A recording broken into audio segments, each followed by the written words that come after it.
మిత్రులందరికీ నమస్కారం, శుభోదయం, జై శ్రీరామ్, జై హింద్, జై భారత్. ఈరోజు ఒక విశేషమైనటువంటి రోజు, అంటే రెండు విశేషమైనటువంటి రోజులు సమాహారంగా, అంటే ఈరోజు రెండు విశేషమైనటువంటి రోజులు కలిసి వచ్చినటువంటి అద్భుతమైనటువంటి రోజు.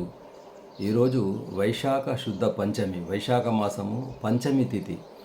ఈరోజు దేశమంతా కూడా, దేశ విదేశాల్లో ఆదిశంకరుని యొక్క జయంతి, ఆది శంకరాచార్య యొక్క జయంతి జరుగుతున్న నేపథ్యంలో ఆ మహానుభావునికి మన యొక్క ఆది ఋషి అయినటువంటి, మన ఆది గురువైనటువంటి ఆ శంకరాచార్యుని పాదపద్మాలకు నమస్కరించి, మరి ఈరోజు ఇంకొక విశేషమైనటువంటి రోజంటే అది మన దేశ సంస్కృతిలో భాగం కానప్పటికి కూడా మనం తల్లిని, అమ్మను ఎంత పూజిస్తామో అనేటువంటి విషయం తెలుసు. అయితే ఈరోజు మాతృ దినోత్సవం కూడా, మాతృ పూజా దినోత్సవం కూడా ఈరోజు రావడం జరిగింది. కాబట్టి ఈ రెండు ఒకే రోజు రావడం అనేటువంటిది కాకతాళీయమైనప్పటికీ కూడా ఈ రెండింటిని గురించి మనము కొద్దిగా మాట్లాడుకోవాల్సినటువంటి అవసరం ఉంది. అయితే ముఖ్యంగా మనకు భారతీయ సంస్కృతి అన్నప్పుడు, భారతీయ సంస్కృతిలో తల్లికి విశేషమైనటువంటి ప్రాధాన్యత ఇవ్వబడ్డది. అంటే ప్రతి మనిషికి కూడా మొదటి గురువు తల్లి అనేటువంటిది. అదేవిధంగా తల్లిని మించిన దైవం లేదని, అదేవిధంగా మాతృదేవోభవ అనేటువంటి అద్భుతమైనటువంటి, అంటే తల్లిని దైవంగా పూజించడం అనేటువంటిది ప్రతి మనిషికి కూడా తొలి దైవము, తొలి గురువు, సర్వస్వం కూడా పసిపిల్లాడికి మరి పెరిగే వరకు కూడా తల్లే ఆద్యంతం కూడా, సర్వస్వము తల్లే. కాబట్టి తల్లి ప్రేమను మించినటువంటిది ఏది లేదు ఈ సృష్టిలో, తల్లి ప్రేమను మించినటువంటిది ఏది లేదనేటువంటి విషయం మనందరికీ తెలుసు. కాబట్టి ఈ మాతృ దినోత్సవం సందర్భంగా మనము ఈ ఒక్కరోజే కాదు, ప్రతిరోజు కూడా తల్లిని పూజించడం అనేటువంటిది మనము మన జీవితంలో తల్లిని, ఈరోజు చదువుకున్న వాళ్ళు సమాజంలో ఇంట్లో నుంచి తల్లిని గెంటేయడం కానివ్వండి, తల్లిదండ్రులను బయట గెంటేయడం కానివ్వండి, అటువంటి జరగకుండా చూసుకోవడమే మనకు తల్లి రుణము తీర్చుకున్నట్టయితుందని నా అభిప్రాయం. అదేవిధంగా తల్లిదండ్రులను వృద్ధాశ్రమంలో ఉంచడం అనేటువంటి దాని నీచమైనటువంటి పని, అంతకు మించిన పాపం లేదు. వాళ్లకు ఎన్నటికి కూడా నిష్కృతి ఉండదనేటువంటిది కూడా మనందరికీ తెలుసు. ఆ విధంగా భారతీయ సంస్కృతి అనేటువంటి భవనానికి 4 స్తంభాలు ఉంటాయి. అందులో మొదటి స్తంభము తల్లి, రెండవ స్తంభము తండ్రి, మూడవ స్తంభము గురువు, 4వది అతిథి అని చెప్పబడ్డది. అందువరకనే మాతృదేవోభవ, పితృదేవోభవ, ఆచార్య దేవోభవ, అతిథి దేవోభవ అని మన సంస్కృతి ఘోషించడం జరిగింది. కాబట్టి తల్లిని మనము ప్రతిరోజు పూజిస్తాం, ఈ ఒక్కరోజే కాదు. అయితే అదేవిధంగా శంకరాచార్య విషయానికి వచ్చినట్టయితే, శంకరుడి విషయానికి వచ్చినట్టయితే, మరి అసలు భారతీయ సాహిత్యంలో అసలు వారు అందించినటువంటి ఇక అమూల్యమైనటువంటి సాహిత్యాన్ని వారు భారతదేశానికి ఇవ్వడం అనేటువంటిది జరిగింది. సాక్షాత్తు శివుని అంశగా జన్మించాడని చెప్పడం జరుగుతుంది. అయితే మనం తల్లి రుణం ఏ విధంగా తీర్చుకోవాలి అన్నప్పుడు మనం శంకరాచార్య జీవితంలోని 2 సంఘటనలు మనం గుర్తు తెచ్చుకోవాలా.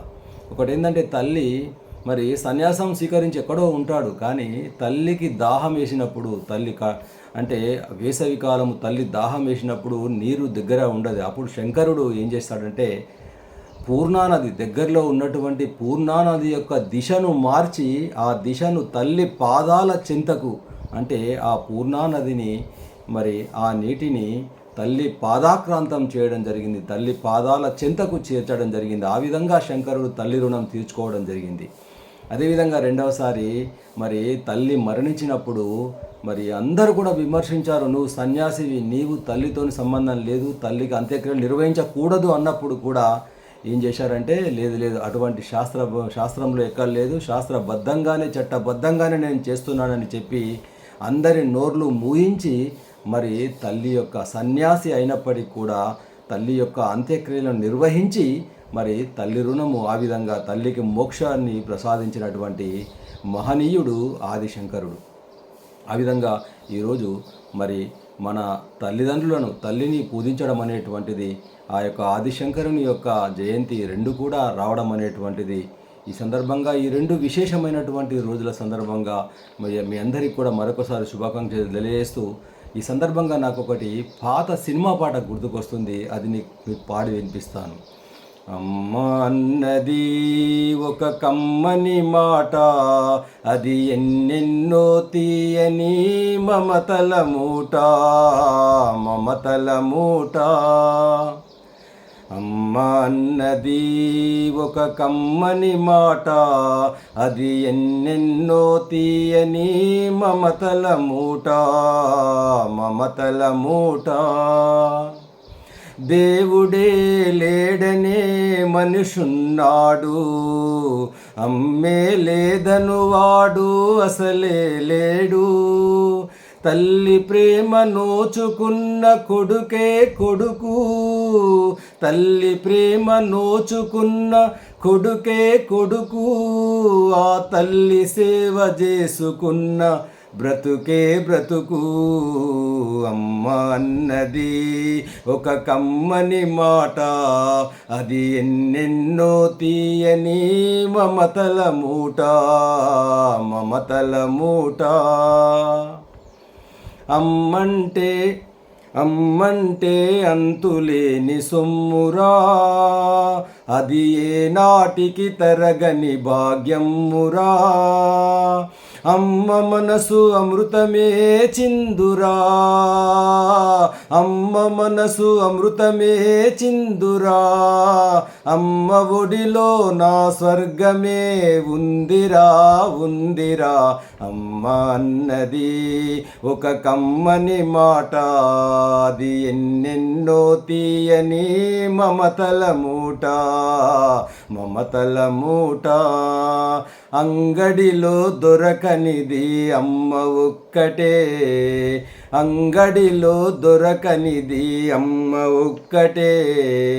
అందరికీ ఇలవేలుపు అమ్మ ఒక్కటే. అమ్మ ఉన్న ఇంటిలో లేనిది ఏది, అమ్మ ఉన్న ఇంటిలో లేనిది ఏది. అమ్మ అనురాగం ఇక నుండి నీది నాది. అమ్మ అన్నది ఒక కమ్మని మాట, అది ఎన్నెన్నో తీయని మమతల మూట, మమతల మూట. అందరికీ మరొకసారి శుభాకాంక్షలు తెలియజేస్తూ జై హింద్, జై భారత్. ఈ వీడియో మీకు నచ్చినట్టయితే 10 మందికి షేర్ చేయండి. దేశం కోసం, ధర్మం కోసం ఛానల్ను సబ్స్క్రైబ్ చేయండి. జై హింద్.